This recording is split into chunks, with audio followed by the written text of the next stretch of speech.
జకరియా గ్రంథము 3వ అధ్యాయము 3-4 వచనంలో మనం చూస్తే ఇతని మైలు బట్టలు తీసివేయడి అని అంటది అక్కడ. అనగా దేవుని రక్షణ వస్త్రములు పొందుకుంటుంటే ఇహలోక సంబంధమైన బట్టలు దేనితో సమానం అంటాడు?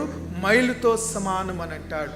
కనుక ఆ మైలుతో సమానమైనటువంటి ఆ వస్త్రములను తీసివేసుకుని దేవుడు మనకు ప్రశస్తమైన వస్త్రములతో నిన్ను అలంకరించుచున్నాడని దేవుడు సెలవిచ్చానని దేవుని యొక్క వాక్యము మనకు జ్ఞాపకం చేయబడుతుంది.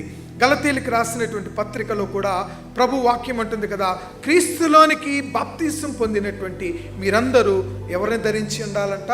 క్రీస్తును ధరించుకొని ఉన్నారని ప్రభు యొక్క వాక్యము మనకు జ్ఞాపకం చేస్తుంది. ప్రియమైనటువంటి దేవుని బిడ్డలారా, మనకున్నటువంటి వస్త్రములు ఇహలోక సంబంధమైనవి, ఇహలోక మాలిన్యంతో సమానము. దానిని ఆయన తీసివేయాలని ఆశపడుతున్నాడు.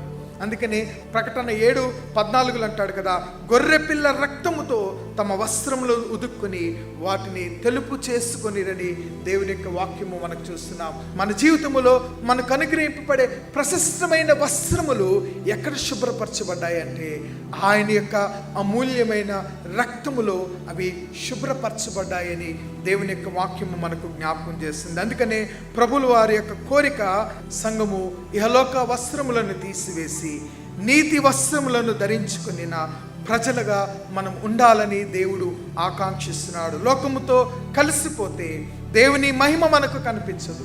లోకముతో మనం కలిసిపోతే దేవుని యొక్క ఔన్నత్యము మనకు కనపడదు. లోకముతో కాకోకుండా దేవుని వైపు మనం నడిపింపబడాలి.